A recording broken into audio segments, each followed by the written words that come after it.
Hello everyone. तो इस video में आज हम डिस्कस करने वाले हैं विलियम वर्ड्सवर्थ को। और ये क्लास रैपिड फायर नहीं होगी क्योंकि मैंने इसमें कराना था 100 क्वेश्चन, बट थोड़ा सा एक्सप्लेन भी ज़रूरी है क्योंकि आज हम विलियम वर्ड्सवर्थ के पॉलिटिकल करियर को देखने वाले हैं, उससे रिलेटेड देखने वाले हैं। तो इस वजह से मैं इसको मतलब जो नंबर ऑफ़ क्वेश्चंस हैं वो कम रहेंगे ताकि हम अच्छे से इसको एक्सप्लेन कर सकें और समझ सकें। ठीक है, तो ये आपकी रैपिड फायर नहीं रहेगी। ठीक है, एक रिवीजन के तौर पे ये वीडियो रहेगी, तो आप देख सकते हो क्योंकि उनके पॉलिटिकल करियर को हमको देखना है। तो उसके पहले ये पेड पीडीएफ है। ओके, ये मेरी पेड पीडीएफ है, ये आपको 7-9 में मिल जाएगी, जिसमें इतने सारे टॉपिक को कवर किया गया है। एमसीक्यूज के थ्रू मिलेगी, प्रैक्टिस के लिए बेस्ट है बुक, पीडीएफ है। एंड सेकेंड जो है ये आपको 189 में मिलेगी। ये 4 राइटर को कवर किया गया है, 1 लाइनर के थ्रू कवर किया गया है। एंड थर्ड जो है इसमें आप देख ही सकते हैं इतना क्वेश्चन है, ये आपको 199 में मिलेंगी। और इसमें भी 4 राइटर को कवर किया गया है, एमसीक्यूज के थ्रू कवर किया गया है। ठीक है, ये 1 लाइनर है और इसका हिंदी एक्सप्लेनेशन के साथ है। ठीक है, तो जो कोई भी इंटरेस्टेड है इस नंबर पर व्हाट्सअप कर सकता है। ओके, तो जिसको पीडीएफ लेना रहे वही व्हाट्सअप कर सकता है। ऐसा नहीं है मैंने बोल दिया व्हाट्सअप करने तो कोई भी अब हाल चाल पूछने के लिए आप लोग व्हाट्सअप करने लग जाओ, ऐसा नहीं है। ठीक है, तो जो पीडीएफ लेना रहेगा आप इस नंबर पे व्हाट्सअप कर सकते हो। ओके, हाँ, पीडीएफ ले लिया है, कोई क्वेरी है तो बिल्कुल आप कर सकते हो। चलिए फिर स्टार्ट करते हैं। अच्छा, मैंने बताया है ये अगर आप तीनों लेते हैं तो 467 होता है, लेकिन डिस्काउंट के साथ आपको मिल जाएगा 399 में पीडीएफ। और एक पीडीएफ और है, ये पीजीटी वालों के लिए है। इसमें 18 राइटर को कवर किया गया है 1 लाइनर के थ्रू, तो ये भी आपको मिल जाएगा 269 में मिल जाएगा। ठीक है, 269 में। तो अगेन इसी नंबर पे आपको व्हाट्सअप करना है कोई भी पीडीएफ आपको लेनी हो तो। चलिए स्टार्ट करते हैं। अब ये जो क्वेश्चन रहेंगे ये आपके वर्ड्सवर्थ के पॉलिटिकल करियर से रहेंगे। ठीक है, कि कौन सी पीरियड में, मतलब पीरियड वाइज रहेंगे कि कौन सी पीरियड में वर्ड्सवर्थ की कौन सी पोयम आई और क्यों आई, उस पोयम में उन्होंने क्या क्या किसके बारे में बताया, तो ये देखने वाले हैं। ओके, ठीक है। तो फर्स्ट क्वेश्चन है, how long did Wordsworth poetic career span. मतलब वर्ड्सवर्थ की जो पोएटिक करियर है वो कितने वर्षों तक चली, मतलब उनका जो पोएटिक करियर का स्पैन है वो कितने वर्षों तक रहा, 40, 50, 60 या 70।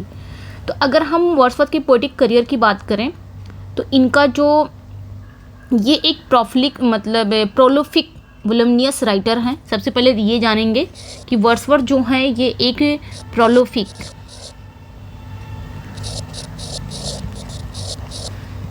ठीक है, वोलुमिनस, एक मिनट, ठीक है। तो ये याद रखना है कि जो वर्ड्सवर्थ हैं वो एक प्रोलिफिक वोलुमिनस राइटर थे, ये भी याद रखना है। और जो कुछ पोएट्स, मतलब जो बहुत सारे ऐसे क्रिटिक थे जो इनके पॉलिटिकल करियर को उन्होंने डिवाइड किया था। जैसे फॉर एग्जांपल हार्पर, एक क्रिटिक है हार्पर, इन्होंने वर्ड्सवर्थ की पॉलिटिकल करियर को 3 पीरियड्स में डिवाइड किया है। ठीक है, अगर हम पॉलिटिकल करियर देख रहे हैं तो ये इंपॉर्टेंट हो जाता है कि उनके पॉलिटिकल करियर को कितने पीरियड, मतलब कितने उसमें पॉलिटिकल करियर में उनका डिवाइड है, तो 3 कितने पीरियड में है, तो 3 पीरियड में इन्होंने डिवाइड किया है। ठीक है, ये हो गए हार्पर। और एक आपके बेटसन है, ये भी याद रखना है, बेटसन है। ठीक है, बेटसन, इन्होंने क्या किया है, वर्ड्सवर्थ का जो पॉलिटिकल करियर है 6 पीरियड में इन्होंने डिवाइड किया है। ओके, तो ये याद रखना है। और सबसे इम्पोर्टेंट जो है वो आपके हर्बर्ट रेड है, जिनका हम पढ़ेंगे, जिनके बारे में थोड़ा सा जानेंगे। हर्बर्ट रेड, इन्होंने भी वर्ड्सवर्थ के पॉलिटिकल करियर को डिवाइड किया है, कितने भागों में किया है, तो 4 पीरियड में किया है। ठीक है, तो ये याद रखना है। ओके, इतना इम्पॉर्टेंट हो जाता है इस चीज़ के लिए, इस क्वेश्चन से। अब यहाँ पे क्या पूछा जा रहा है कि वर्ड्सवर्थ का जो पोएटिक करियर का जो स्पैन है, उनकी जो पोएटिक करियर है वो कितने वर्षों तक चली, तो 60 ईयर्स तक। मतलब इन ईयर्स में इन्होंने अपने राइटिंग को लिखा, इनका पोएटिक करियर था 60 ईयर्स तक। तो ये याद रखना है, 60 वर्षों तक फैला हुआ था इनका पोएटिक करियर। उन्होंने अपने जीवन के जो शुरुआती जो अर्ली ईयर हैं, अर्ली ईयर से उन्होंने लिखना शुरू कर दिया था। ठीक है, शुरुआत से ही इन्होंने लिखना शुरू कर दिया था और जीवन के लास्ट तक वो लिखते रहे, मतलब राइटिंग में वो सक्रिय रहे, एक्टिव रहे। और उनकी जो राइटिंग थी वो 18 सेंचुरी, वर्ड्सवर्थ की जो राइटिंग है ना वो 18 सेंचुरी से तो स्टार्ट हुई, 18 सेंचुरी से चलती रही, कहाँ तक पहुँची, 19वीं सेंचुरी तक, ठीक है, मतलब 19 सेंचुरी तक, ये उसके मध्य 19 सेंचुरी के मध्य तक ये फैली हुई थी, तो ये याद रखना है, ठीक है। तो यहाँ पे जो राइट आंसर हो जाएगा 60 ईयर्स करेक्ट हो जाएगा। इसमें हम 50 क्वेश्चन देखने वाले हैं, थोड़ा सा एक्सप्लेन भी देखेंगे क्योंकि नंबर ऑफ क्वेश्चन ज़्यादा हैं तो एक्सप्लेनेशन भी ज़रूरी है, इस वजह से मैंने सिर्फ 50 क्वेश्चन ही कराना है। वैसे ये रैपिड फायर कराना था बट कोई नहीं, बाकी जो आपके 50 रहेंगे वो हम नेक्स्ट में देखेंगे, लेकिन बहुत इंपॉर्टेंट है ये, ठीक है। नेक्स्ट क्वेश्चन है who divides Wordsworth poetic career into 4 periods. तो यहाँ पे पूछा जा रहा है कि किसने वर्ड्सवर्थ के करियर को, पोएटिक करियर को 4 पीरियड्स में डिवाइड किया है। तो अभी जस्ट हमने पढ़ा हार्पर ने इनके पोएटिकल करियर को 3 पीरियड्स में डिवाइड किया है एंड बेटसन ने 6 और आपके हर्बर्ट रेड ने 4 पीरियड में किया है। सो यहाँ पे जो राइट आंसर हो जाएगा वो आपका डी हो जाएगा, ठीक है, क्योंकि हर्बर्ट रेड ने वर्ड्सवर्थ की जो पोएटिक करियर है उसको 4 पीरियड में विभाजित किया है, ठीक है। तो ये याद रखना है और इस विभाजन से ये स्पष्ट होता है कि किस पीरियड में उनकी जो काव्य शैली है और जो उनकी विषय वस्तु है कैसे कैसे उसमें परिवर्तन आए हैं,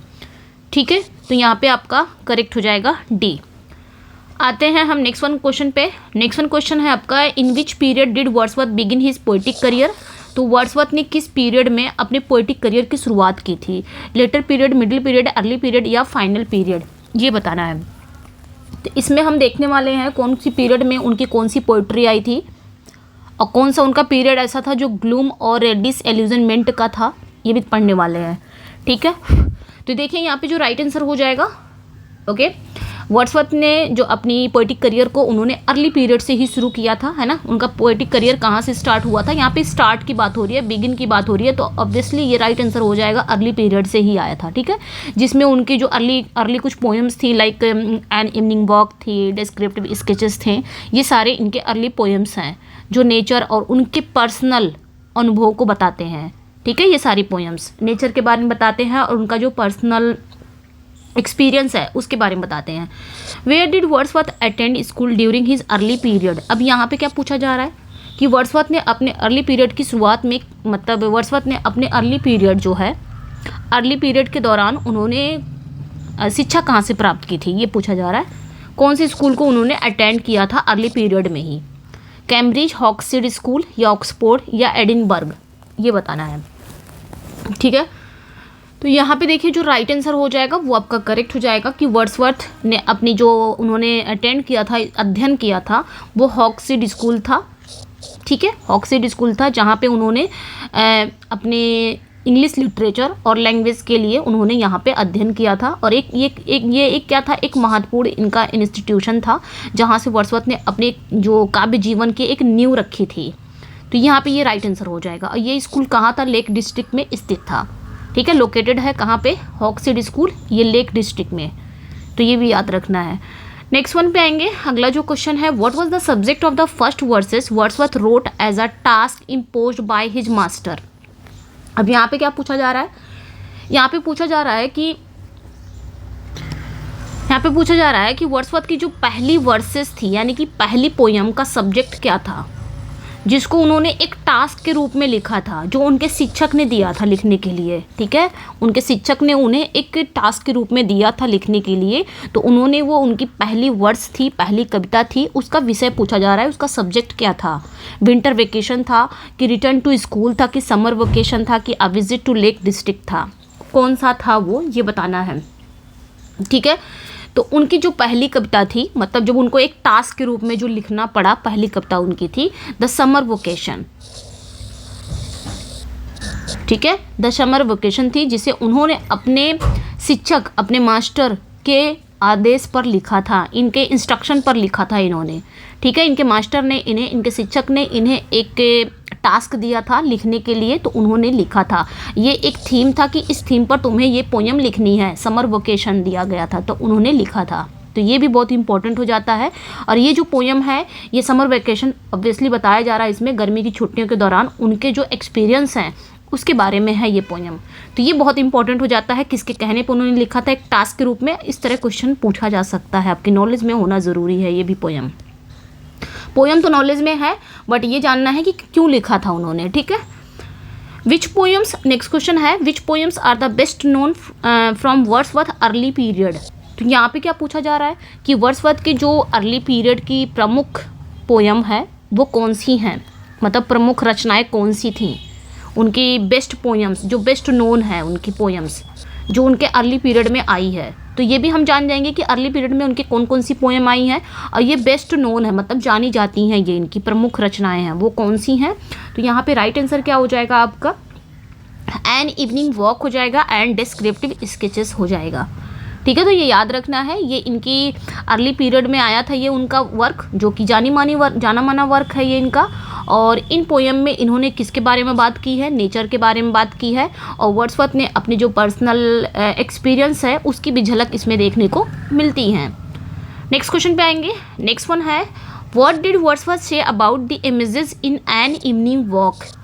यहाँ पे क्या पूछा जा रहा है कि वर्ड्सवर्थ ने एन इवनिंग वॉक की इमेजेस के बारे में क्या कहा है, मतलब एन इवनिंग वॉक में उन्होंने इमेजेस के बारे में बात की है, छवियों के बारे में बात की है। तो इन्होंने इसके बारे में कहा क्या है कि इमेजेस क्या हैं, जो छवियां हैं वो क्या है, वो इमेजनरी हैं कि वो ऑब्जर्व्ड हैं एक नेचर से, कि they were inspired by other poets, कि they were a combination of imagination and observation.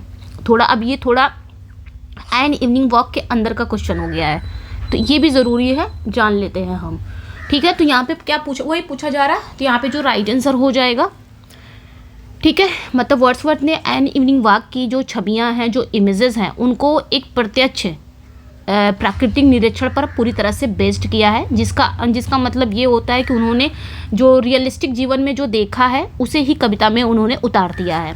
तो यहाँ पे जो राइट आंसर हो जाएगा वो आपका करेक्ट हो जाएगा, they were a combination of imagination and observation, ठीक है, ये आपका करेक्ट हो जाएगा।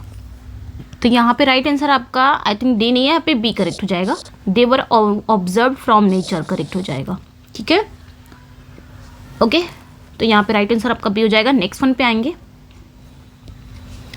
Where was Descriptive Sketches written. जो इनका जो डिस्क्रिप्टिव स्केचेस है ये कहाँ लिखा गया था, इंग्लैंड, फ्रांस, इटली या स्विट्जरलैंड। तो ये जो पोयम है ये पूरी तरह से कहाँ लिखी गई थी, फ्रांस में लिखी गई थी, जब वर्ड्सवर्थ वहाँ यात्रा कर रहे थे। और इस पोयम में उन्होंने फ्रांस के जो ब्यूटी ऑफ नेचर है और सामाजिक जो सिचुएशंस है उसके बारे में बात की है। इस पोयम में नेचर की ब्यूटी के बारे में बात किया है। ऑब्वियसली वर्ड्सवर्थ नेचर पोएट थे, तो जहाँ पे भी जाएंगे जिसके बारे में भी लिखेंगे वहाँ पे ज़रूर उसके नेचर की ब्यूटी को देखेंगे। तो वहाँ इसमें उन्होंने इसमें बताया है, एंड सामाजिक जो सिचुएशन वगैरह थी उस समय की उसके बारे में इन्होंने बात की है इसमें। नेक्स्ट वन पे आएंगे, what did Coleridge praise about an Evening walk. ठीक है, ये समझ लो कि बाल की खाल निकालना है। एक पोयम है, पोयम के अंदर अंदर क्वेश्चन, या आपके किसी भी राइटर को उठा लो, शेक्सपियर का जो मैंने अभी रैपिड फायर कराया था तो वहाँ पे भी वीनस एंड एडोनिस से कितने सारे क्वेश्चन बन गए थे। तो बाल की खाल निकालने वाला क्वेश्चन है ये सारा, कि एक पोयम है उसके कितने क्वेश्चन हैं। अब मतलब कैसे भी आ सकता है एग्जाम में, आप उसको टैकल कर सकते हो, इस टाइप का क्वेश्चन है।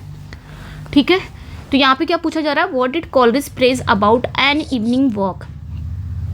ठीक है, मतलब कॉलरिज ने एन इवनिंग के वॉक के बारे में क्या प्रशंसा की है उन्होंने। तो ये कि मतलब कैसे उन्हें सराहा है कि ये एक राइम स्कीम है, कि imaginative faculty of modifying the object observed है, या ये लेंथ है या डिक्शन है, किसमें उन्होंने उसकी तारीफ़ की है।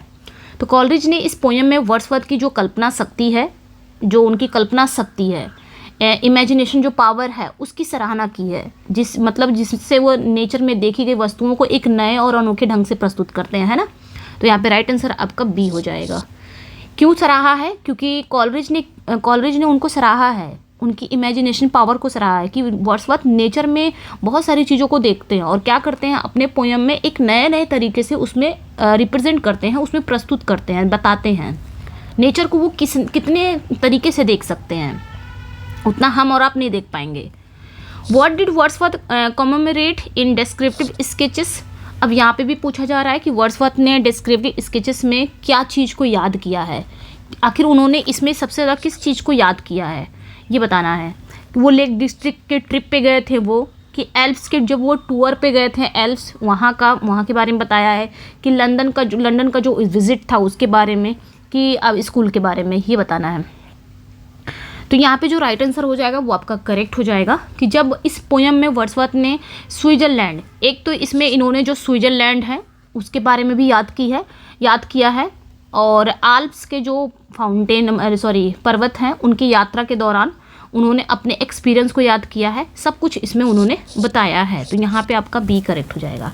ठीक है, एक तो इन्होंने अपने स्विट्ज़रलैंड के बारे में बताया है, और आल्प्स पर्वतों की जो यात्रा के दौरान वो गए थे वहाँ का उन्होंने एक्सपीरियंस याद किया है इसमें। ठीक है, तो ये याद रखना है। नेक्स्ट क्वेश्चन पे आएंगे। In which year were an Evening Walk and Descriptive Sketches published. ये थोड़ा इजी हो जाएगा क्योंकि भाई अब है तो ये भी क्वेश्चन आना ज़रूरी है ना। टफ और इजी, जो आप पढ़ चुके हो वो इजी हो जाता है। तो यहाँ पे पूछा जा रहा है कि कब पब्लिश हुआ था, तो हम सभी को पता है ये 1793 में ये आपका पोयम आया था, जो वर्ड्सवर्थ की पोएटिकल जो काव्य यात्रा है उसका ये शुरुआती है, मतलब ये अर्ली। एक चीज़ याद रखना है, ठीक है, ये अर्ली पीरियड में आया था, दोनों वर्क इनका, दोनों पोयम अर्ली पीरियड में आई है 1793 में, और अर्ली पोयम्स भी है, तो ये भी याद रखना है। अर्ली पीरियड में भी आया था ये इनकी अर्ली पीरियड की अर्ली पोयम है। ठीक है, तो ये याद रखना है। नेक्स्ट वन पे आएंगे। What did Wordsworth early poems provide proof of. इसका बताना है। ठीक है, वर्ड्सवर्थ की जो अर्ली पोएम्स है वो किसका प्रमाण है, किसका प्रूफ है, ये पूछा जा रहा है। ठीक है, तो यहाँ पे जो राइट आंसर हो जाएगा वो आपका करेक्ट हो जाएगा, हिज पैशन फॉर नेचर। यही तो नेचर का ही तो प्रमाण है।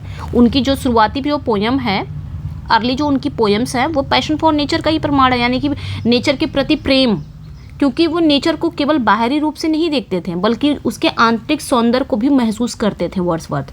तो ये उसी का प्रमाण है, याद रखना है। नेक्स्ट वन पे आएंगे। अगला जो क्वेश्चन है आपका, according to Emily Legouis what did Wordsworth early poems furnish.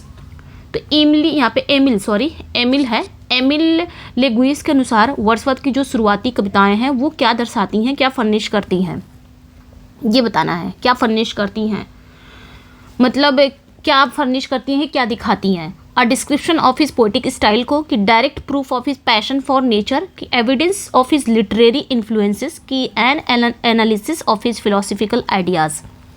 देखिए ये थोड़ा मतलब अंदर का हो जाता है, यानी कि एन इवनिंग वॉक के अंदर का क्वेश्चन है, ये काफ़ी डीप हो जा रहा है। तो अगर हम एक पोएम को डिस्कस करेंगे, एक वर्क को डिस्कस करेंगे, तो उसके हम डीप क्वेश्चन तक जाएंगे। ठीक है, तो देखिए ये जो थी आपकी, क्या नाम है इनका, एमिल पढ़ेंगे शायद, एमिल लेगुइस, इनके अनुसार वर्ड्सवर्थ की जो अर्ली पोएम्स हैं वो नेचर, वो क्या दिखाती हैं, नेचर की, वर्ड्सवर्थ का नेचर से प्रति गहरा ठीक है, तो यहाँ पे जो राइट आंसर हो जाएगा वो आपका बी करेक्ट हो जाएगा, direct proof of his passion for nature. क्योंकि ये उनकी जो अर्ली पोएम्स हैं इनके अनुसार, एमिल लेगुइस के अनुसार वर्ड्सवर्थ की जो शुरुआती कविताएं हैं वो क्या दिखाती है, वर्ड्सवर्थ को ये दिखाती हैं कि वर्ड्सवर्थ का नेचर के प्रति गहरा प्रेम था और उन्होंने अपने एक्सपीरियंस को एक काव्य रूप में व्यक्त किया है। ठीक है, तो ये राइट आंसर यहाँ पे क्या हो जाएगा, आपका करेक्ट हो जाएगा। ओके, मतलब उनकी जो कविताएं हैं वो नेचर प्रेम का एक प्रत्यक्ष प्रमाण है, डायरेक्ट प्रूफ है उनकी कविताएं ही कि हाँ वो नेचर पोएट थे। Which other descriptive poets did Wordsworth follow in the train of. इसका बताना है कि क्या होगा, कि ठीक है, मतलब जो यहाँ पे पूछा जा रहा है कि प्रारंभिक काल में वर्ड्सवर्थ किन काव्य परंपराओं का अनुसरण कर रहे थे। ठीक है, मतलब यहाँ पे शुरुआत में जब इन्होंने लिखना, पोइट्री अपनी लिखना शुरू की, अर्ली पीरियड की, ये सब अर्ली पीरियड का क्वेश्चन है। एक बात और बता दे रही हूँ मैं कि ये इनके अर्ली पीरियड का ही क्वेश्चन है। ठीक है, जब हमारा पीरियड चेंज होगा तो मैं बता दूंगी किस पीरियड का ये क्वेश्चन है। अभी ये सब बात हो रही है उनके अर्ली पीरियड से ही। ठीक है, इसमें जितनी भी पोएम आएंगी उसको आप नोट डाउन जरूर कर लीजिएगा या याद कर लीजिएगा कि हाँ अर्ली पीरियड में उनकी ये पोएम आई थी। अभी आगे आने वाला है क्वेश्चन। तो यहाँ पे वही पूछा जा रहा है कि वर्ड्सवर्थ ने अपने अर्ली पीरियड में किन डिस्क्रिप्टिव पोएट्स का अनुसरण किया था, मतलब किसका उन्होंने फॉलो किया था। ऐसा तो है नहीं, किसी ना किसी का तो स्टाइल उन्होंने यूज़ किया होगा। तो यहाँ पे पूछा जा रहा है चौसर एंड मिल्टन, कीट्स शैली, कॉलरिज बायरन या वेरियस डिस्क्रिप्टिव पोएट्स। तो यहाँ पे जो राइट आंसर हो जाएगा, अगर किसी का डी आ रहा तो सही है, यहाँ पे डी करेक्ट हो जाएगा क्योंकि वर्ड्सवर्थ ने कई डिस्क्रिप्टिव कवियों की शैली को अपनाया है। उन्होंने कई डिस्क्रिप्टिव पोएट्स की शैली को अपनाया है, लेकिन बाद में उन्होंने अपनी खुद की अलग पहचान बनाई। लेकिन शुरुआत में उन्होंने बहुत सारे ऐसे पोएट्स थे जिनका उन्होंने फॉलो किया है, ठीक है, जो प्राकृतिक सौंदर्य के विस्तृत वर्णन करते थे। ये सारे पोएट्स क्या करते थे, ये भी नेचर के बारे में ही लिखते थे, नेचर के सौंदर्य के बारे में, उनकी ब्यूटी के बारे में ही लिखते थे। तो वर्ड्सवर्थ ने इन सभी को फॉलो किया था, लेकिन बाद में वर्ड्सवर्थ ने अपनी खुद की अलग पहचान बनाई। ये अर्ली पीरियड की बात हो रही है, ठीक है। नेक्स्ट क्वेश्चन पे आएंगे, how did Wordsworth outdo other descriptive poets according to Emil Legouis, ठीक है, एमिल लेग्विस। ओके, तो यहाँ पे क्या पूछा जा रहा है कि वर्ड्सवर्थ ने जो दूसरे आपके डिस्क्रिप्टिव पोएट्स थे उनसे किस गुण की श्रेष्ठता प्राप्त की। मतलब एमिल लेग्विस के अनुसार वर्ड्सवर्थ ने अपने जो डिस्क्रिप्टिव पोएट्स हैं उनसे कौन सी क्वालिटी उन्होंने प्राप्त की थी, राइम एंड मीटर की, मतलब क्या चीज़ उनसे ले लिया था, प्रेरणा तो लिया था, फॉलो तो किया था, तो उनकी कौन सी क्वालिटी उन्होंने अपनाया था वो पूछा जा रहा है। एबंडेंस ऑफ प्रिसाइज टचेस की, थेमेटिक वैरायटी की, फिलोसफिकल डेप्थ बताना है यहाँ पे, ठीक है। तो यहाँ पे जो राइट आंसर हो जाएगा, वर्ड्सवर्थ ने अपने अन्य कवियों से सबसे ज़्यादा उन्होंने क्या लिया था, प्रिसाइज टचेस। यहाँ पे आपका बी करेक्ट हो जाएगा। समझते हैं इसको थोड़ा सा कि उन्होंने क्या किया था, वर्ड्सवर्थ ने जो अदर डिस्क्रिप्टिव पोएट्स थे उनसे उन्होंने बेहतर सूक्ष्म और सटीक प्राकृतिक चित्रण किया, जिससे उनकी पोयम अधिक वास्तविक और प्रभावशाली बन गई, ठीक है। तो ये याद रखना है, यानी कि उन्होंने सूक्ष्म एवं सटीक अवलोकन लिया, यानी कि प्रिसाइज एंड टचेस के कारण अन्य कवियों से श्रेष्ठता प्राप्त की इन्होंने, क्योंकि ये अपने पोयम में टच देते थे। टच क्या इन्होंने दिया कि बाकी जो कवि लिखते तो थे नेचर पे, लेकिन इन्होंने क्या किया, अपनी पोएट्री में उस चीज़ को फॉलो तो किया, लेकिन इन्होंने थोड़ा अलग से बनाया।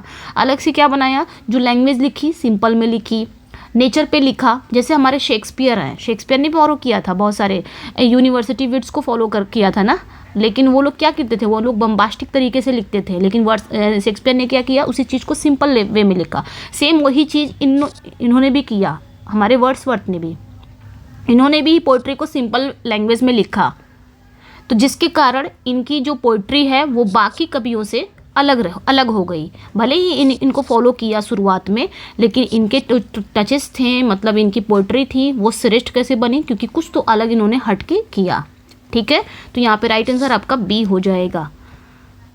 नेक्स्ट वन पे आएंगे। अगला जो क्वेश्चन है, what year mark the foundation of Hawkshead school by archbishop Sandys, ठीक है, इसका बताना है, इसका क्या होगा। यहाँ पे पूछा जा रहा है कि जो हॉक्सशीड स्कूल है उसकी स्थापना कब हुई थी, ठीक है, और किसके द्वारा की गई थी, आर्क बिशप शैंडीज के द्वारा की गई थी। और हॉक्सशीड स्कूल की फाउंडेशन ये हुआ कब था, ये पूछा जा रहा है। तो ये याद रखना है 83, 85, 87, 89, तो 85 में इम्पॉर्टेंट हो जाता है, क्योंकि यहाँ पे इन्होंने शिक्षा शुरुआत की थी, अपनी अर्ली शिक्षा तो यहीं से इन्होंने किया था, हॉक्सशीड ग्रामर स्कूल से ही। तो ये याद रखना है। ये इन्होंने ये जो स्कूल था इसका फाउंडेशन कब हुआ था, 1585 में हुआ था, और किसने किया था, आर्क बिशप शैंडी द्वारा स्थापित किया गया था। तो ये भी याद रखना है, ये भी इंपॉर्टेंट है, आर्क बिशप शैंडी, ठीक है। नेक्स्ट क्वेश्चन पे आएंगे। अगला जो क्वेश्चन है, ओके, देखिए हमने वर्ड्सवर्थ को बहुत पढ़ा ना, अब ये कुछ हटके है, क्योंकि ये अब उनकी पीरियड से आ गया है, किस पीरियड में क्या चीज़ें हैं, तो पीरियड वाइज ये आपका क्वेश्चन है, और आप चलते रहोगे, समझ के चलते रहोगे, क्योंकि ये पीरियड वाइज है, ठीक है। How did Wordsworth describe his own versus for the schools centenary, इसका बताना है क्या होगा। तो यहाँ पे क्या पूछा जा रहा है कि स्कूल का एक सेंटेनरी था, यानी कि स्कूल की शताब्दी समारोह के लिए एक स्कूल के सेंटेनरी का समारोह था, उसमें लिखी गई वर्ड्सवर्थ की कविता थी, वो किस शैली की थी ये पूछा जा रहा है। उसमें वर्ड्सवर्थ की लिखी गई कविता भी थी, पोयम भी थी, वो किस शैली की थी ये पूछा जा रहा है, किस शैली में लिखी गई थी। हाईली ओरिजिनल थी, कि टेम इमिटेशन ऑफ पॉप्स वर्सिफिकेशन था, कि इनोवेटिव एंड यूनिक था, कि डीपली फिलोसफिकल थी, ठीक है। मतलब स्कूल की शताब्दी समारोह के लिए लिखी वर्ड्सवर्थ की कविता किस शैली की थी ये हमें बताना है, ये क्वेश्चन पूछा जा रहा है।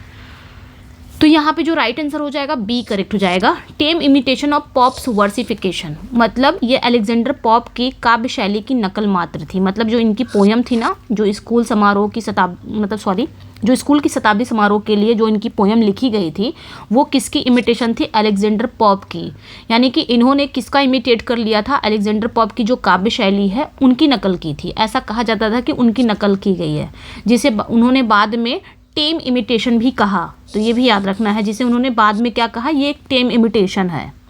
तो ये याद रखना है, ठीक है, इंपॉर्टेंट है। नेक्स्ट वन पे आएंगे। अगला जो क्वेश्चन है, where did Wordsworth notice most of the images in An Evening Walk. अब यहाँ पे क्या पूछा जा रहा है?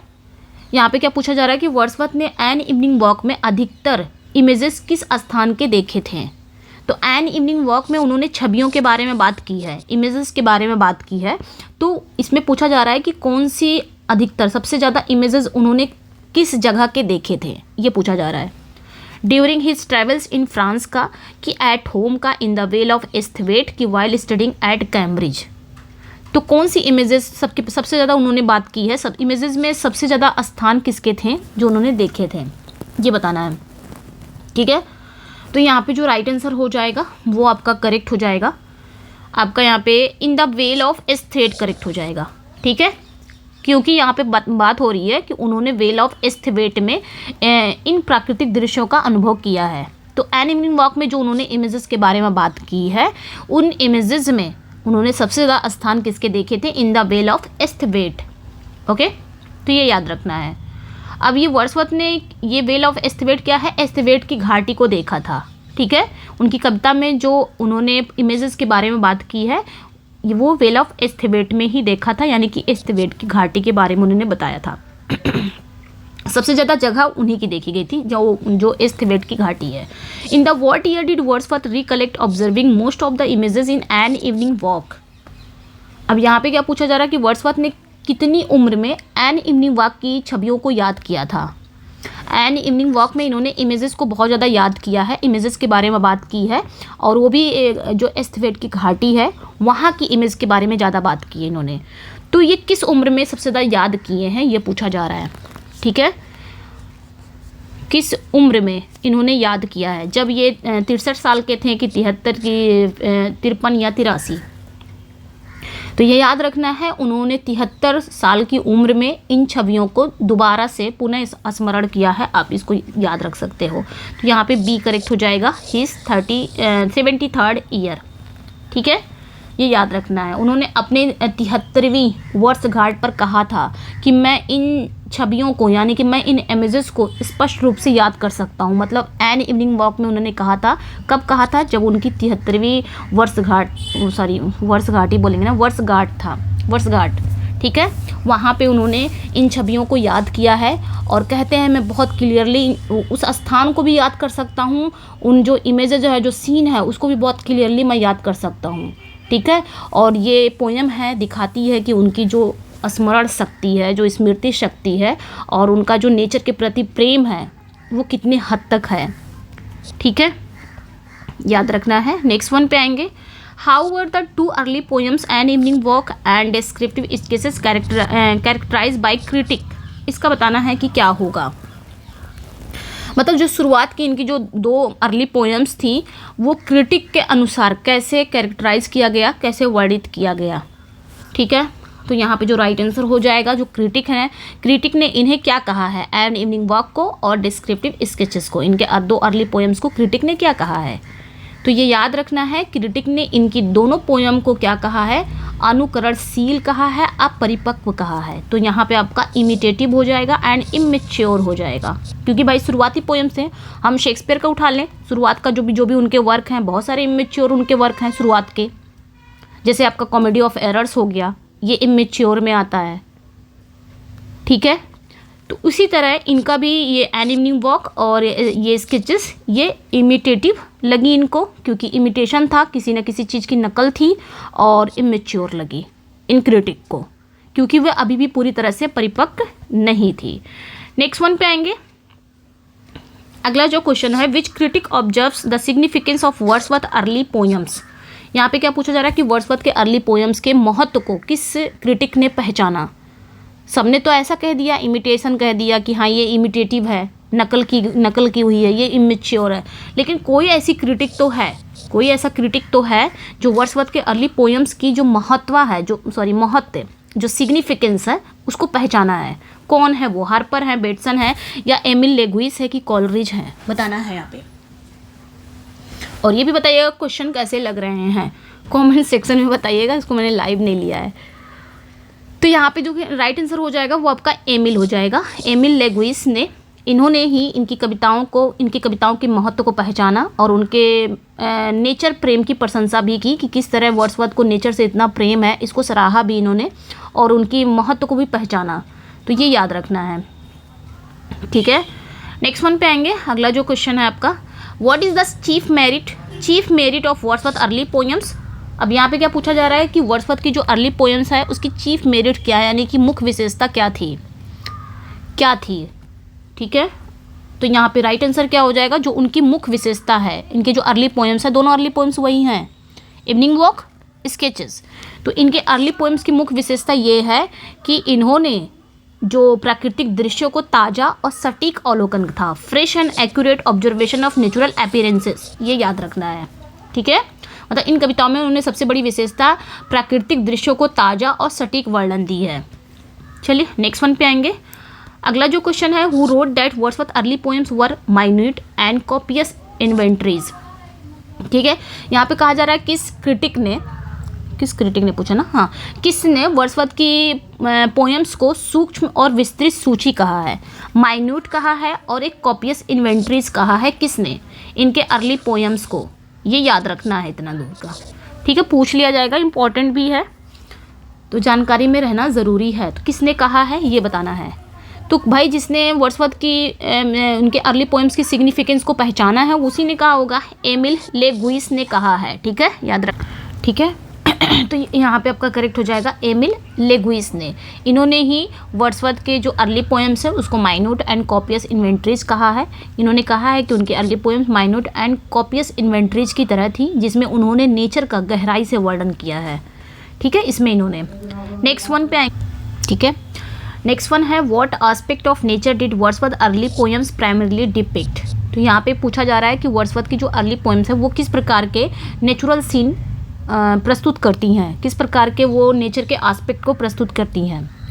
तो ये याद रखना है, मुख्य रूप से जो उनके अर्ली पोएम्स हैं वो उनके जन्म स्थान लेक डिस्ट्रिक्ट और स्विट्जरलैंड के नेचुरल सीन को दिखाती है। तो यहाँ पे natural appearances in his native lakes and Switzerland, ठीक है, ये याद रखना है। मतलब जो उनका नेटिव लेक्स है, लेक डिस्ट्रिक्ट और स्विट्जरलैंड के प्राकृतिक दृश्य को दिखाती है इनके अर्ली पोएम्स।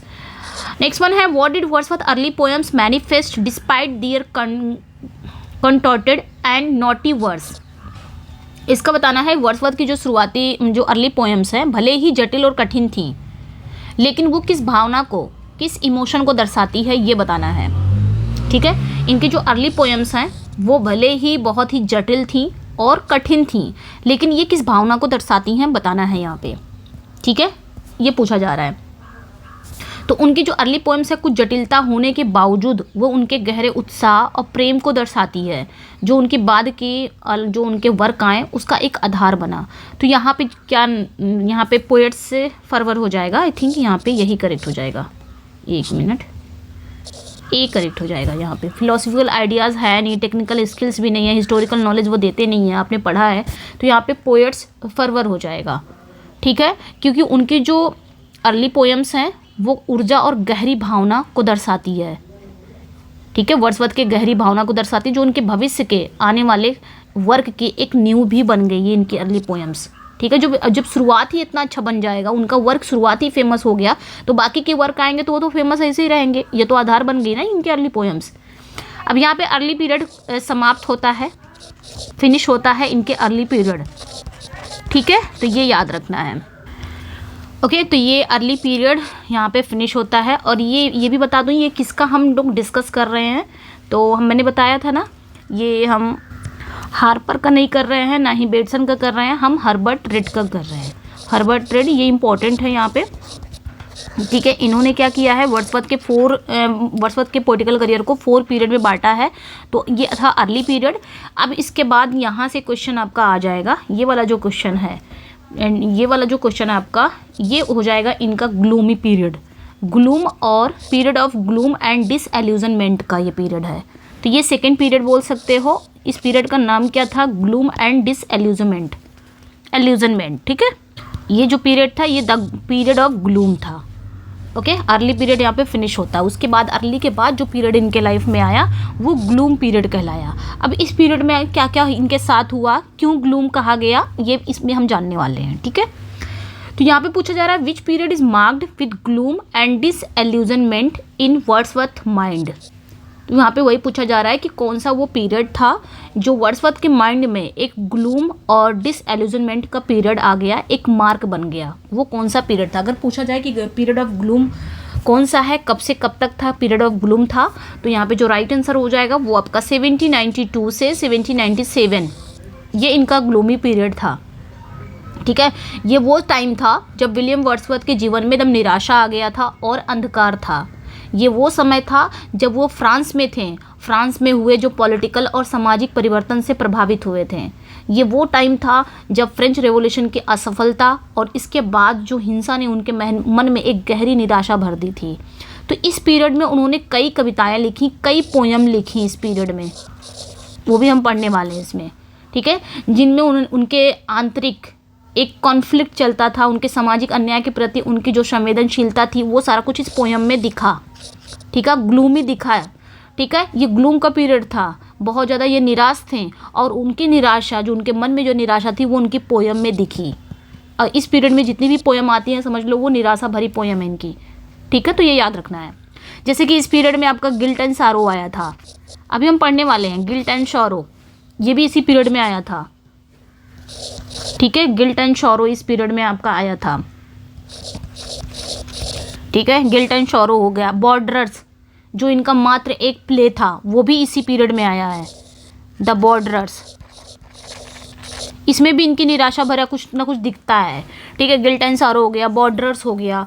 जैसे कि एक और इनकी पोयम है the ruined cottage, the ruined cottage, ये भी इसी पीरियड में आया। ये भी, इसमें भी इस सारे जितनी भी पोयम है ना इनकी, ये सारे पोयम में इनको एक निराशा दिखाई देगी, ये सारे पोयम में, क्योंकि ये सब ग्लूमी पीरियड में आया था सारी पोयम।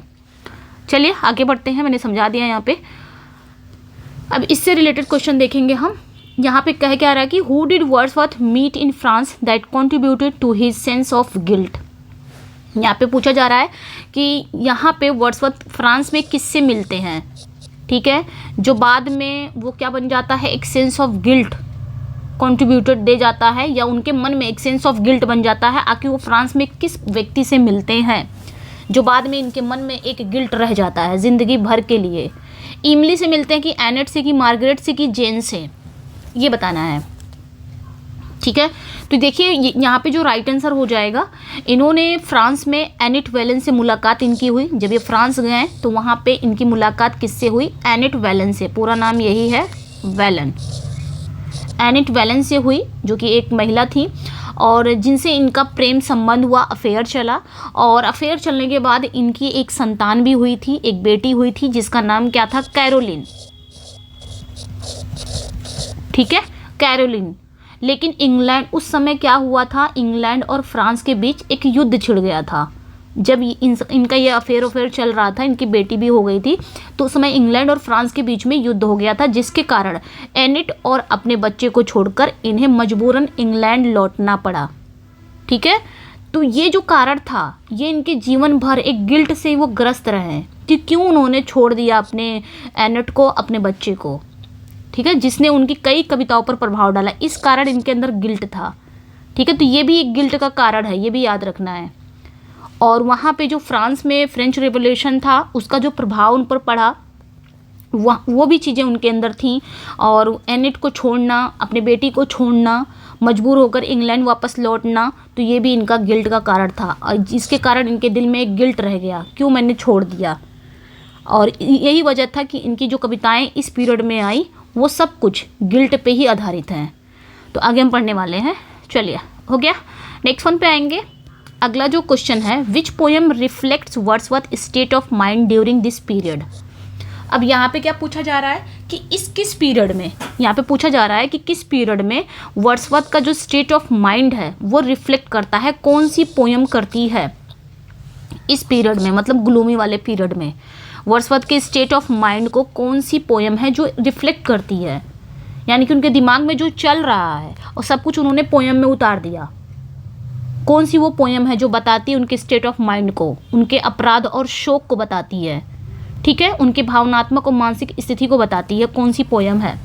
इवनिंग वॉक है, तो ये दोनों तो ऐसे ही ख़त्म कर दें क्योंकि ये अर्ली पोएम्स थी, अभी जस्ट हमने इसके बारे में डिस्कस किया। आपका बचता है गिल्ट एंड शॉरो एंड प्रील्यूड, ठीक है। तो अब यहाँ से आप लोग क्या कर सकते हो, इसको एलिमिनेट कर सकते हो कि ये तो हो ही नहीं सकती क्योंकि जस्ट अभी हमने इसके बारे में डिस्कस किया, ये नहीं होगी। यहाँ पे गिल्ट एंड शॉरो है, ठीक है, गिल्ट एंड शॉरो है, ये भी 1792-97 के बीच में आई थी ये पोयम, और वर्ड्सवर्थ की ये भावनात्मक मानसिक स्थिति को दिखाती है। इस पोयम में उन्होंने क्या क्या बारे में बताया है, जो युद्ध हुआ था इंग्लैंड और फ्रांस के बीच में, उसके अन्याय को दिखाया है उन्होंने, उसके बारे में बात की है। और पर्सनल जो उनका एक्सपीरियंस था, एनिट को छोड़ना, अपनी बेटी को छोड़ना, वो जो गिल्ट है उनके अंदर, अपराध बोध है, उस चीज़ को भी इन्होंने इसमें दिखाया है। और भी क्या दिखाया, और उन्होंने सामाजिक परिस्थितियों को भी दिखाया है, अपने पर्सनल अनुभव को भी दिखाया, बहुत सारी चीज़ें इसमें इन्होंने बताई हैं। एक निराश पोएट हो गए हैं यहाँ पे, तो उन्होंने अपनी पोयम में, अब जब निराश रहेगा तो इंसान लिख देगा, उसमें बहुत सारी चीज़ें डाल देगा, ठीक है। What does the poem guilt and सारो पार्टली एम टू एक्सपोज। अब यहाँ पे क्या कहा जा रहा है कि जो गिल्ट एंड सारो है, ये जो पोयम है, ये क्या एक्सपोज करती है, क्या चीज़ें दिखाती हैं। नेचर की ब्यूटी दिखा रही है कि पेनल लॉ एंड वॉर की जो कैलेमिटीज़ है उसको दिखाती है, कि चाइल्डहुड की जॉय को दिखाती है, या फिर एजुकेशन की इम्पोर्टेंस को दिखाती है। तो गिल्ट एंड सारो का जो प्रमुख उद्देश्य है वो पेनल लॉ, जो पेनल लॉ थी उसकी बुराइयों को दिखाती है, ठीक है, जो एक प्रमुख उद्देश्य दंड विधान, उसकी बुराइयों को दिखाती है। और वॉर यानी कि युद्ध से होने वाले जो विनाश हुआ, जो युद्ध हुआ उसके बाद जो कैलेमिटीज़ आई, जो परेशानियाँ आई, मुसीबत आई, आपदा आई, उन घटनाओं को भी दिखाती है गिल्ट एंड सॉरो। और इसके साथ साथ वर्ड्सवर्थ ने इस पोयम में युद्ध से जो पीड़ित लोग हैं उनके दर्द को भी दिखाया है इसमें, और कैसे सामाजिक लोग, जो सामाजिक अन्याय लोगों के जीवन को बर्बाद कर देता है। मतलब एक समाज में युद्ध हो, मतलब जब आपके इंग्लैंड और फ्रांस में युद्ध हुआ तो इंसानों पे उसका प्रभाव पड़ा, समाज पे प्रभाव पड़ा, जिसके कारण एक इंसान की ज़िंदगी बर्बाद हो जाती है। कहीं ना कहीं वर्ड्सवर्थ पे भी उसका प्रभाव था, जिसके कारण उन्हें इंग्लैंड आना पड़ा, एनिट को छोड़ना पड़ा, अपनी बेटी को छोड़ना पड़ा, ये सारी चीज़ें याद रखना है।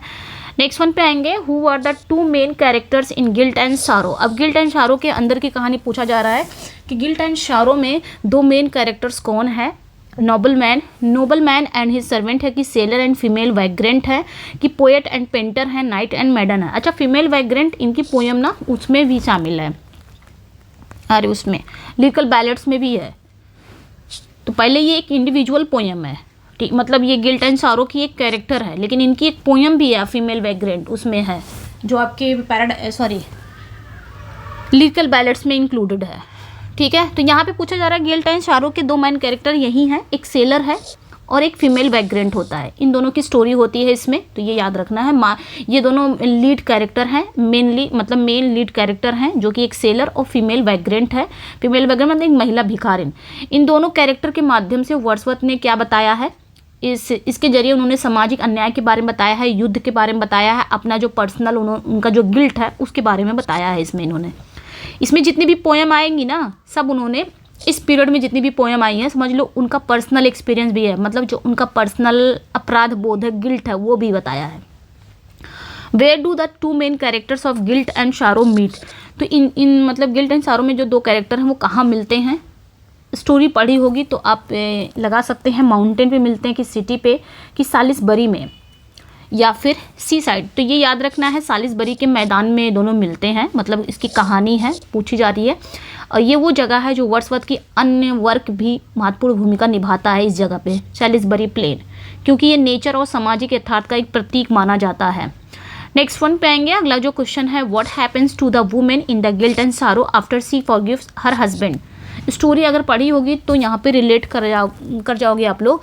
यहाँ पे वही पूछा जा रहा है कि गिल्ट एंड सॉरो में वुमेन के साथ क्या होता है जब वो अपने हस्बैंड को माफ़ कर देती है, तो वुमेन के साथ क्या होता है, तो वुमेन मर जाती है, सी डाइज, ठीक है।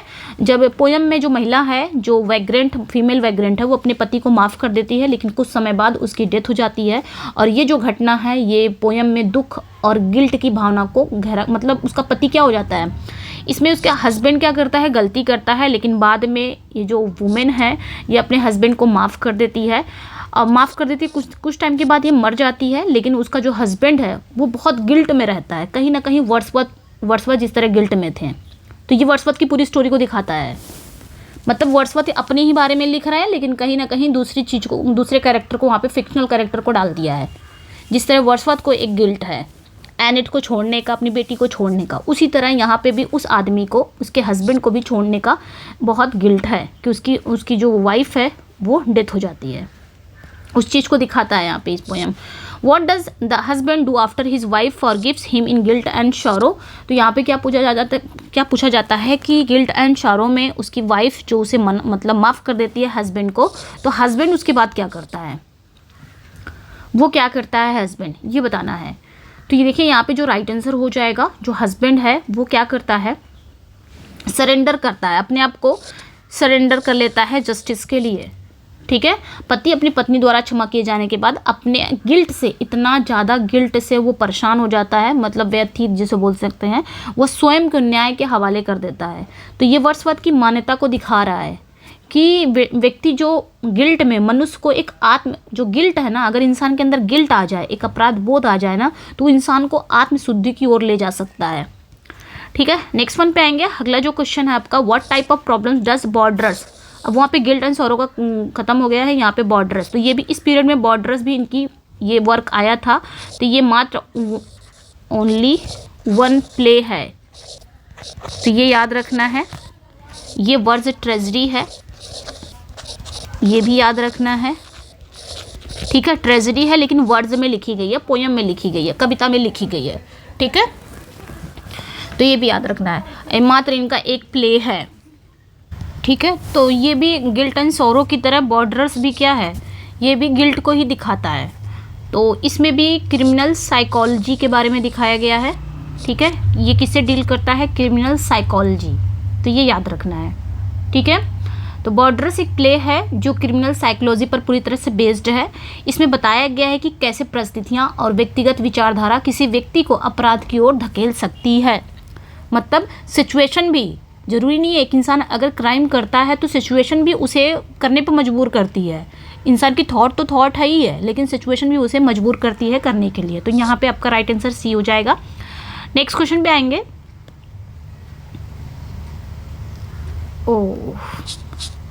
नेक्स्ट वन है, during whose reign is the story of borders set, तो किसके रेन में ये जो बॉर्डर्स प्ले है ये स्टोरी सेट होती है, हेनरी सेकेंड, थर्ड, फर्स्ट या थर्ड, बताना है यहाँ पे। ठीक है, तो देखिए यहाँ पे जो राइट आंसर हो जाएगा आपका, जो बॉर्डर्स की कहानी है वो इंग्लैंड के हेनरी थर्ड के रेन में घटती है, ये याद रखना है। और ये एक हिस्टोरिकल प्ले भी है, इसमें पॉलिटिकल चीज़ों के बारे में बात होती है। ठीक है, पॉलिटिकल चीज़ों के बारे में बात होती है, इसमें आपकी गिल्ट के बारे में भी बात हुई है। जैसे कि मैं बार बार कह रही हूँ कि इस पीरियड में जो भी वर्क आया है, जो भी पोएम आया वर्ड्सवर्थ का, तो उसमें गिल्ट ज़रूर होगा। ठीक है, उसमें गिल्ट ज़रूर होगा क्योंकि वर्ड्सवर्थ खुद गिल्ट में थे। तो इस पीरियड में जितने भी वो पोएम या नाटक अपना लिखे हैं तो उसमें ज़रूर उस चीज़ को वो डालेंगे, तो इसमें भी गिल्ट है। ठीक है, याद रखना है। नेक्स्ट क्वेश्चन पे आएंगे। अगला जो क्वेश्चन है आपका, what happens to the captain in the borders, अब ये बॉर्डर्स के अंदर का क्वेश्चन है कि बॉर्डर्स जो हैं लास्ट में, बॉर्डर्स में कैप्टन का क्या होता है, ये पूछा जा रहा है कि जो बॉर्डर्स में जो कैप्टन है उनका क्या होता है। He become a king, king बन जाता है कैप्टन, कि he is left to starve on a lonely shore, कि he marries the protagonist sister, कि ही ज्वाइंस अ मॉन्स्ट्री। तो देखिए वो उनका क्या होता है, वर्ड्सवर्थ के इस प्ले में जो बॉर्डर्स में एक अंधे व्यक्ति की हत्या और नैतिक पतन की गहरी पड़ताल की गई है। एक ब्लाइंड मैन है, उसकी हत्या हो जाती है और एक नैतिक मॉरल डिक्लाइन आ जाता है। इस प्ले में जो कैप्टन है उसके भाग्य के हवाले छोड़ दिया जाता है और वह भूख और अकेलेपन का पीड़ा सहते हुए अपनी डेथ की ओर आगे बढ़ता है। तो यहाँ पे आपका बी करेक्ट हो जाएगा। ठीक है, इस मतलब ये पोयम, ये जो वर्क है इनका, ये दिखाता है कि यह घटना मानव स्वभाव में बहुत ही क्रूरता और अन्याय को दिखाता है। नेक्स्ट पे आएंगे। अगला जो क्वेश्चन है, what strange idea does the protagonist of the borders conceive. ठीक है, यहाँ पे पूछा जा रहा है कौन सी वो स्ट्रेंज आइडिया है बॉर्डर्स में जो प्रोटैगनिस्ट कंसीव करता है। तो राइट आंसर यहाँ पे क्या हो जाएगा आपका, to recreate his own fate in his counter part.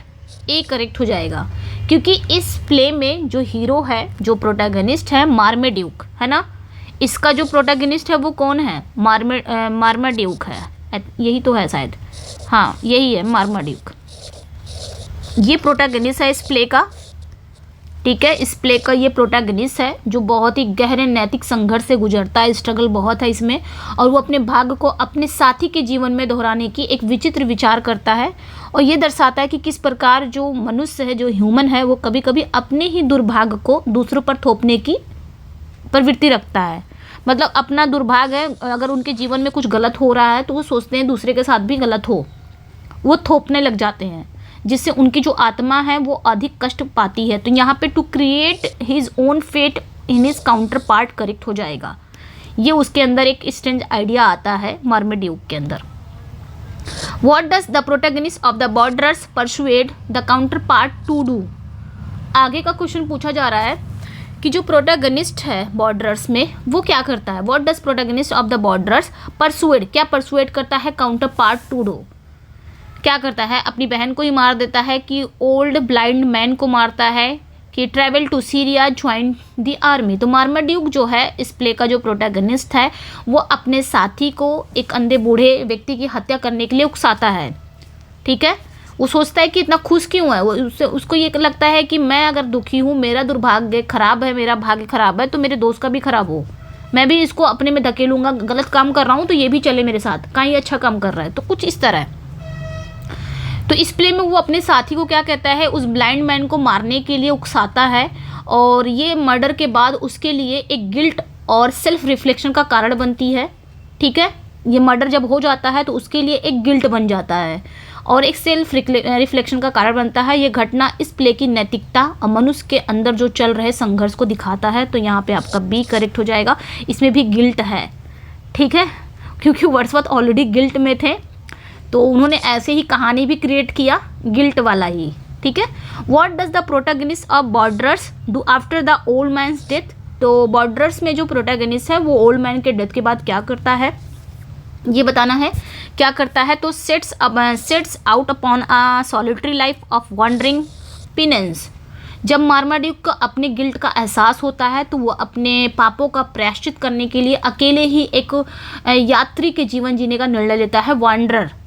और ये क्या है, एक प्रतीकात्मक यात्रा है जो उसके मानसिक संघर्ष को और उसके सेल्फ प्यूरिफिकेशन को दर्शाता है। अगर इंसान बहुत गिल्ट में आ जाएगा ना तो वो एक प्यूरिफिकेशन की तरफ चला जाता है, आत्मशुद्धिकरण की तरफ चला जाता है। तो कहीं ना कहीं मार्मेड्यूक के साथ भी ऐसा ही हुआ, जिस तरह वर्ड्सवर्थ को गिल्ट है उसी तरह मार्मेड्यूक को भी है। ठीक है, तो ये याद रखना है। नेक्स्ट वन पे आएंगे। अगला जो क्वेश्चन है, what is the most important poem that appear during Wordsworth period of gloom. तो ये इंपॉर्टेंट हो जाता है कि पीरियड ऑफ ग्लूम, जो इनका ग्लूमी पीरियड था, उसमें सबसे मोस्ट इंपॉर्टेंट कौन सी पोएम अपीयर हुई थी। ठीक है, अभी तक हमने पढ़ लिया इनके ग्लूम पीरियड ऑफ ग्लूम में कौन कौन सी पोएम आई थी। एक आपका गिल्ट एंड सॉरो है, याद रखना है इस पोएम को, गिल्ट एंड सॉरो है ये आपका। एंड सेकेंड वन कौन सी है, द बॉर्डर्स। ये इनका प्ले है, मात्र एक प्ले है जो आपका किस में लिखा गया है, आपके ठीक है किस में लिखा गया है, ये वर्ड्स ट्रेजेडी है, वर्ड्स में लिखा गया है। तो दो प्ले हो गया, इस पीरियड में आया हुआ है और दोनों ही गिल्ट को दिखाता है। गिल्ट तो जरूर है, दोनों में ही है आपके। तो इसमें टाइटल में ही गिल्ट है, इसमें भी गिल्ट है। क्यों गिल्ट है मैंने स्टोरी भी बता दी है। मार्मेड्यूक को ब्लाइंड मैन को मरवा देता है लेकिन लास्ट में पश्चाताप करता है और पश्चाताप का जीवन अपनाता है। यहाँ पे पूछा जा रहा है कि इस पीरियड में एक और इम्पॉर्टेंट पोएम इनकी अपीयर हुई है, वो कौन सी है, जो मोस्ट इंपॉर्टेंट पोएम थी इनकी इस पीरियड की। Prelude, excursion, ruined cottage, lyrical ballads. तो देखिए यहाँ पे लिरिकल बैलेड्स भी नहीं है, एक्सकर्जन भी नहीं है, प्रिल्यूड भी नहीं है। यहाँ पे आपका करेक्ट हो जाएगा द रूइंड कॉटेज, ये याद रखना है। ठीक है, तो यहाँ पे रूइंड कॉटेज करेक्ट हो जाएगा। ये वर्ड्सवर्थ की सबसे मोस्ट इम्पॉर्टेंट पोयम है जो उनके ग्लूमी पीरियड में आया था, पीरियड ऑफ ग्लूम में ये पोयम आई थी जो उनके निराशा के दौर में लिखी गई थी। और ये जो पोयम है इसमें अपने पॉवर्टी को देखेंगे, दुख, जीवन की क्षणभंगुरता, ये सारी चीज़ें ये पोयम दिखाती है। तो ये भी गिल्ट इसमें भी दिखेगा, ठीक है, क्योंकि ये इसी पीरियड में आई है तो गिल्ट तो दिखेगा। नेक्स्ट वन क्वेश्चन पे आएंगे। अगला जो क्वेश्चन, इसमें बस हम 50 क्वेश्चन करने वाले हैं, इसलिए मैंने ज़्यादा लिया नहीं क्वेश्चन, मुझे पता था कि टाइम लगेगा, इस वजह से मैंने ज़्यादा क्वेश्चन नहीं लिया। What did the ruined cottage letter become. अब यहाँ पे क्या पूछा जा रहा है कि रूइंड कॉटेज जो है वो बाद में क्या बन गया। Second book of the excursion, की फर्स्ट बुक प्रिल्यूड, की फर्स्ट बुक एक्सकर्जन, की first book of lyrical ballads. तो ये याद रखना है, जो रूइंड कॉटेज है ना, ये एक इंडिविजुअल पोयम है, ये पहले तो ये याद रखना है, ठीक है, आई थिंक सही है स्पेलिंग, इंडिविजुअल पोयम है, ठीक है, पहले तो ये याद रखना है, ये उन्होंने ग्लूमी पीरियड में लिखा था, लेकिन बाद में ये जो रूइंड कॉटेज है ये एक्सकर्जन की पहली बुक बनी। एक्सकर्जन में कितनी है, ये कब आया था, 1814 में आया था ना, 1814 में ही आया था, बिल्कुल 1814 में आया था। इसमें 9 बुक्स थी, है ना, इसमें आपके 9 बुक्स थी और पहली बुक यही थी, रूइंड कॉटेज ही बन गया बाद में। तो ये याद रखना है, ये एक इंडिविजुअल भी पोयम है लेकिन बाद में ये एक्सकर्जन की पहली बुक भी बन गई, ये भी याद रखना है, ठीक है। और बात यहाँ पे आ जाए, एक्सकर्जन सेकेंड बुक किसकी है, मतलब एक्सकर्जन जो है वो सेकेंड किसका बुक है, बुक की बात आ रही है। तो ये आपका प्रिल्यूड तो प्रस्तावना हो गया और मतलब एक इंट्रोडक्शन हो गया प्रिल्यूड, और जो ये जो एक्सकर्जन है ये सेकेंड बुक बनी, किसकी बनी सेकेंड बुक, रिक्ल्यूज की।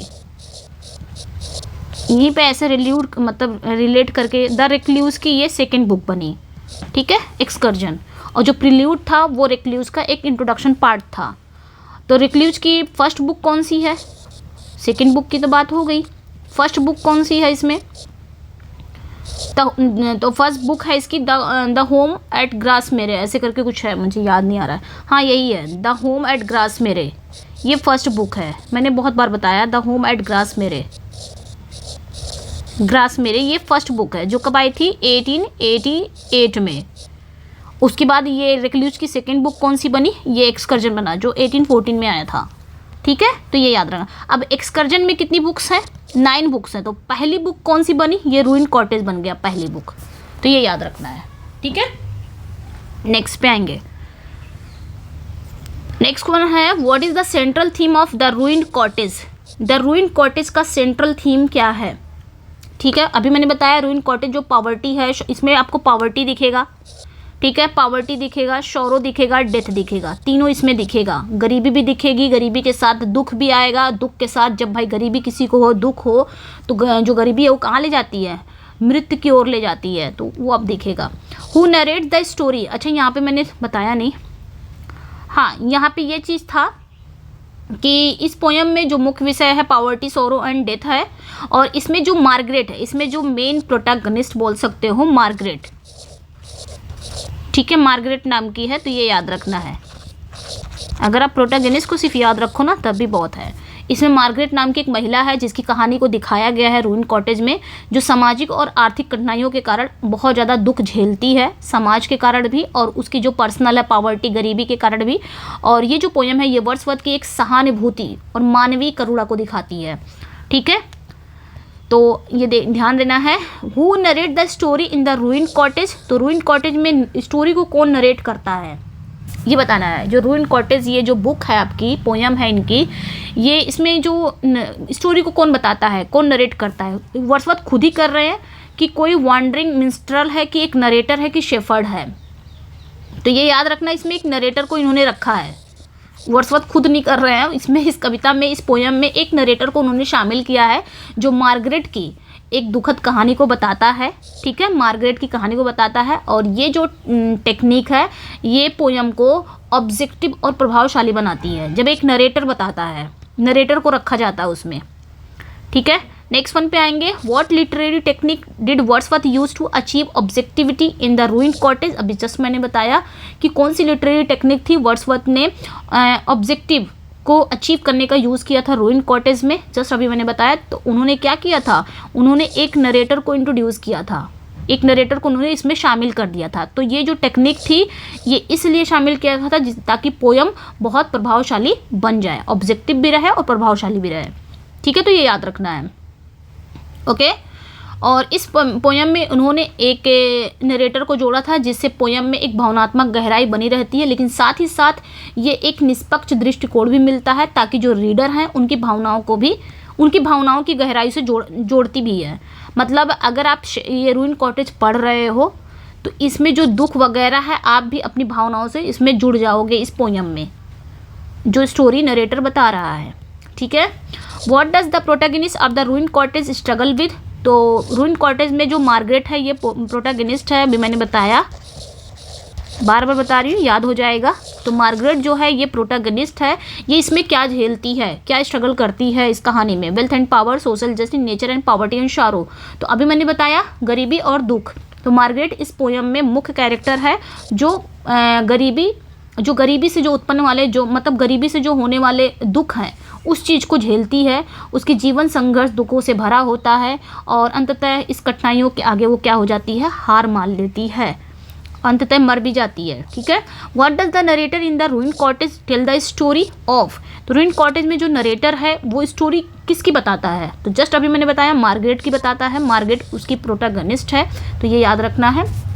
ठीक है, मार्गरेट के बारे में बताता है, कहानी बताता है, जो कि एक रूइंड कॉटेज में रहती है। कहाँ रहती है, रूइंड कॉटेज में। धीरे धीरे गरीबी और दुख को जूझते हुए वो अपने जीवन को समाप्त कर लेती है। नेक्स्ट वन पे आएंगे। अगला जो क्वेश्चन है आपका, what kind of a poem is the ruined cottage. किस प्रकार की ये पोयम है, कॉमिक है, ट्रेजिक है, लिरिकल है या एपिक है। तो भाई जब वो दुख है, ट्रेजिक भी है, लास्ट में अपने जीवन को समाप्त भी कर लेती है, समाप्ति तक पहुंच जाती है, तो ये क्या होगा, कॉमिक तो होगा नहीं, लिरिकल तो होगा नहीं, ये एक ट्रेजिक पोयम है। ठीक है, तो ये याद रखना है क्योंकि इसमें एक ट्रेजिक है जिसमें मानव जीवन की कठिनाइयों को, दुख को दिखाया गया है। वर्ड्सवर्थ ने इसमें करुणा और मानवीय संवेदनाओं को बहुत ही प्रभावी ढंग से यूज किया गया है। इन्होंने शैड वगैरह बहुत अच्छे से इन्होंने यूज़ किया है कि आप पढ़ोगे तो सिंपैथी में हो जाओगे, मतलब उस मार्गरेट से आप पूरी तरह से सहानुभूति दिखाओगे। ये इस तरह की पोयम है इनकी। How did Wordsworth describe his early period in writing. तो यहाँ पे क्या कहा जा रहा है कि वर्ड्सवर्थ ने अपने अर्ली पीरियड को राइटिंग में कैसे डिस्क्राइब किया है, ये बताना है। तो a period of gloom and disillusionment. तो ये क्या था, इनका जो अर्ली पीरियड था राइटिंग में वो ग्लूम और डिसएल्यूजनमेंट का पीरियड था, क्योंकि वर्ड्सवर्थ ने जो अर्ली पीरियड लेखन काल को उन्होंने एक अंधकारमय यानी कि ग्लूमी और डिसएल्यूजनमेंट से भरा समय बताया। ये वो समय था जब फ्रेंच रेवोल्यूशन की रियलिटी से निराश हो गए थे वो, और व्यक्तिगत जीवन में भी मानसिक संघर्षों का सामना वो कर रहे थे। ये वो समय था उनका, तो इसलिए उन्होंने इसे ग्लूम कहा और डिसएल्यूजनमेंट कहा। डिसएल्यूजनमेंट मतलब मोह भंग, जो उनका मोह था किसको लेके, फ्रांस को लेके, फ्रांस को लेके जब वहाँ पे क्रांति हुई तो वो मोह भंग हो गया उनका। जो एल्यूजनमेंट था वो डिस में बदल गया। ठीक है, और ग्लूम इसलिए थे, वो ग्लूम पीरियड थे क्योंकि उन्होंने उसके कारण क्या था, एनेट को अपने बच्चे को छोड़ना पड़ा, तो इसलिए वजह से इस पीरियड को उन्होंने ये नाम दिया। ठीक है, राइटिंग में। What did Wordsworth struggle with during his period of gloom. तो यहाँ पे क्या पूछा जा रहा है कि ये जो पीरियड है ग्लूम का, पीरियड के दौरान वर्ड्सवर्थ ने क्या स्ट्रगल किया इस पीरियड में, द पीरियड ऑफ ग्लूम में क्या स्ट्रगल किया। तो गिल्ट एंड डिसएल्यूजनमेंट, ये स्ट्रगल इन्होंने किया ना इस पीरियड में। वर्ड्सवर्थ ने फ्रेंच रेवोल्यूशन में दिखाए गए आदर्शों से प्रभावित थे, लेकिन जब उन्होंने क्रांति की वास्तविकता को देखा, वहाँ के फ्रांस के जो रेवोल्यूशन है उसकी रियलिटी को देखा, तो उनका मोह भंग हो गया, वो एल्यूजनमेंट से डिसएल्यूजनमेंट हो गए। इसके अलावा उन्होंने एनेट एवेलन और अपनी बेटी को छोड़ने का जो अपराध बोध भी महसूस किया कि उन्होंने अपनी बेटी को क्यों छोड़ दिया। चलो ठीक है, गर्लफ्रेंड छूटती है, कोई अपने बेटा बेटी को थोड़ी ना छोड़ता है, लेकिन उन्होंने अपनी बेटी को भी छोड़ दिया, तो यहाँ पे क्या हो जाता है, गिल्ट हो जाता है। तो इन्हीं सभी कारणों से उनके अंदर एक मानसिक संघर्ष बढ़ गया था, तो इस पीरियड में इन्होंने ये किया था, ये ध्यान रखना, इस स्ट्रगल का सामना किया था। लास्ट क्वेश्चन है आज का, how did Wordsworth express his feeling during this period. तो यहाँ पे भी वही पूछा जा रहा है कि इस पीरियड को वर्ड्सवर्थ ने अपनी फीलिंग्स को कैसे, मतलब इस पीरियड के दौरान उन्होंने अपनी फीलिंग्स को कैसे एक्सप्रेस किया, कैसे एक्सप्रेस किया, जॉयस पोयम थी कि ट्रेजिक एंड सॉरोफुल पोयम से, कि फिलोसफिकल या पॉलिटिकल। तो अभी हमने पढ़ा है इस पीरियड में उन्होंने बहुत सारी पोयम लेके आए और वो पोयम उनकी ट्रेजिक थी जो और सॉरोफुल से भरी थी, दुखद और करुणामय कविताओं के माध्यम से उन्होंने अपनी फीलिंग को एक्सप्रेस किया इस पीरियड में। तो वर्ड्सवर्थ ने इस समय में अपनी भावनाओं को द रूइन कॉटेज और भी गिल्ट एंड शॉरो है, बॉर्डर्स है, इन सभी कविताओं से अपनी फीलिंग्स को उन्होंने पब्लिक को बताया, यानी अपनी फीलिंग्स को शेयर किया। और इन पोयम में उन्होंने गहरी संवेदनशीलता और उदासी दिखती है जो उनके मानसिक संघर्ष को दिखाती है। तो यहीं पे एंड करते हैं क्लास को। 50 क्वेश्चन था जो कि एक देखिए आगे भी क्वेश्चन है, बहुत अच्छे अच्छे क्वेश्चन है आगे भी, तो इसको हम कल करते हैं ना, यहीं पे एंड कर देते हैं क्योंकि टाइम भी ज़्यादा हो गया है। तो यहीं पे एंड करते हैं। कैसा लगा अपना फीडबैक ज़रूर दीजिएगा। तो हमने अर्ली पीरियड को भी डिस्कस कर लिया है इसमें, उनके अर्ली पीरियड को, ठीक है, हर्बर्ट ड्रेट का ही पीरियड हम लोग डिस्कस कर रहे हैं, अर्ली पीरियड को। और सेकेंड पीरियड इनका क्या था, ग्लूम एंड यानी कि द पीरियड ऑफ ग्लूम, ठीक है, इन दोनों को हमने इसमें डिस्कस कर लिया है। अब नेक्स्ट में जो हम डिस्कस करेंगे उनके पीरियड को, ग्लोरियस डिकेड, उनका जो थर्ड पीरियड है ग्लोरियस डिकेड नाम है, उनका जो फोर्थ पीरियड है पीरियड ऑफ डिक्लाइन। अच्छा मैंने पीरियड का नाम नहीं बताया क्या आपको, भूल गई थी शायद। देखिए जो हर्बर्ट रेड है ना, उन्होंने 4 पीरियड में इनको बांटा है। तो पहला जो पीरियड का नाम था वो अर्ली पीरियड था, ठीक है, एक मिनट आपने याद रखना है, ये 4 पीरियड, और 4 पीरियड को हम यहाँ पे डिस्कस कर रहे हैं। ये फर्स्ट पीरियड था इनका जिसका नाम था अर्ली पीरियड, सेकेंड पीरियड इनका था द पीरियड ऑफ ग्लूम, ठीक है, जो सेकेंड पीरियड था ये क्या था, द पीरियड ऑफ ग्लूम,